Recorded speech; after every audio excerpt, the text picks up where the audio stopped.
JB welded the crap out of this thing. Piled it on there pretty heavy. I don't know if it's like other material. The thicker it is, the harder it is. You should maybe put on multiple coats of lighter coats, but I wanted to fill that hole, so I was kind of experimenting, so I just slopped the crap on. It's easy enough to mill off after it hardens. We're gonna, it says give it 24 hours to get really hard. We're gonna give it a couple of days. Dave's used this a lot. He says a couple of days is better. He said it really cures up just like metals. It's as hard or harder than the aluminum. The stuff says though it'll take temps up to 550 degrees. So it's not quite like aluminum, which is about 1240, I think, is where its melting point is. But it's not going to get that hot anyway, anywhere near there. So I believe we're going to be okay at 550. If it gets hotter than that, boy, we'll probably need a bigger engine. I was thinking about maybe using this engine to run the generator to take care of my house if the power goes out, but I did the math and I'd need about 500,000 of these little suckers. And even though I'm down to 3 already, I don't know that I want to build that one. Our JB Weld has been curing for a couple of days, so I'm not going to drill into it yet. I want to give it another day or two, but I'm going to go ahead and face the side and get the excess off of there. Just take a quick look and see how the hole we filled is faring. Hopefully this is going to work all right. It will start here at about 4 thousandths of an inch. See what we come up with. For the first pass.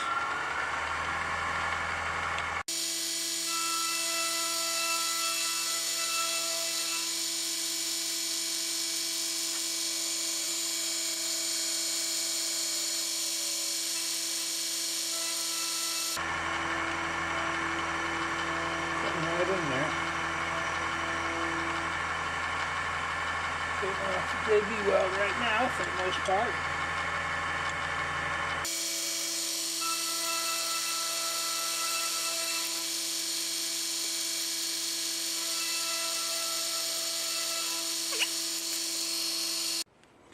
Take her down another 4 thousandths. Say 9 5/1000ths. Okay.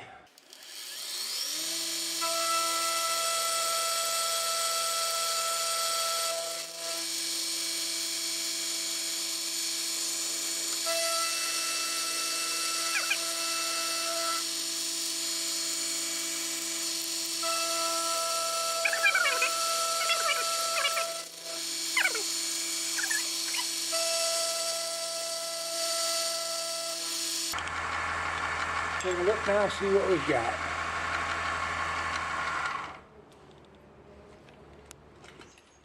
Apparently our hole has pretty well disappeared there now.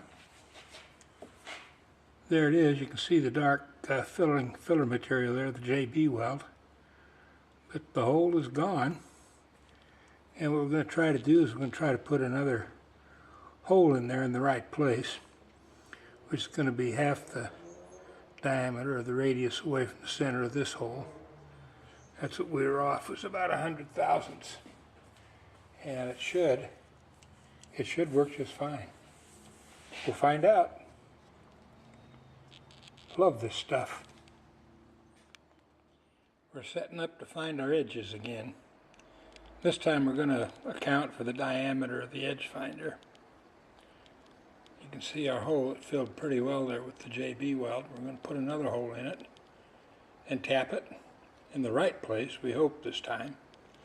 And we'll see how it all fits together. After that, hopefully that'll fix her up. Just have to remember, have to count for the diameter of that tool there, the edge finder. Pop her out. Pop her back in.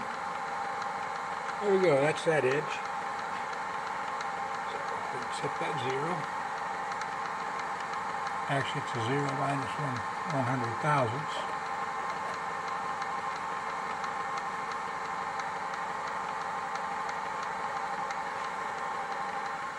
are up. We'll get the other end, other side.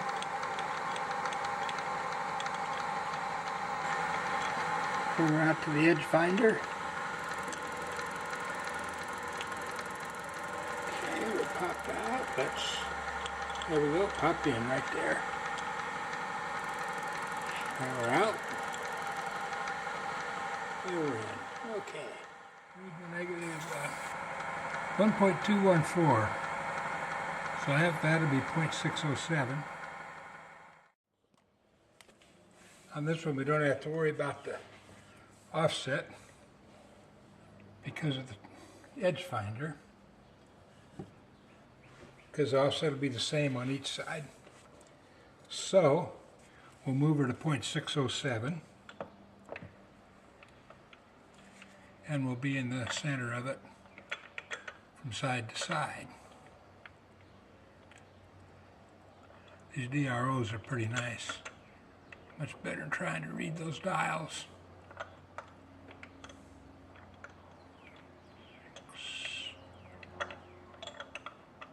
610, 8, 75. There we go, 607.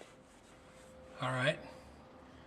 That should be the exact center from side to side. Now we'll find the edge. This is when we have to account for our 100,000th offset. Find the edge here on the cylinder side, the x-axis. Move it. That's close, right, nice and close so it pops out. There she goes. Flash it back in. Rock it a couple times to be sure we got it as close as we can get it. So look what we've got. Yeah, that's pretty good. And we'll set that to 0, but this time we're going to go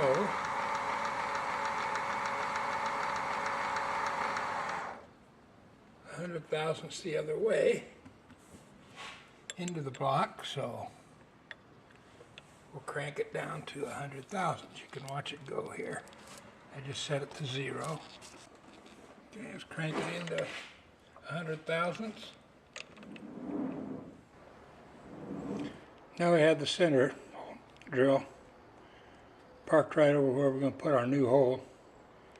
You can probably see it's going to take about half the old hole because we were off by the diameter of the edge finder, or 100,000ths of an inch.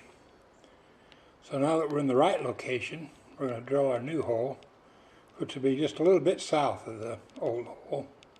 Fortunately, hopefully that JB Weld will be good enough stuff to allow me to drill the new hole and then thread it and hold the screw okay. That's what we're going to attempt. We're going to take it 1/4 inch deep. Put the camera on macro. That's a little better. You can see that our hole takes out about half the original hole that we filled with JB Weld. And we'll tap it now and we'll see how the screw will hold. That's looking real good so far.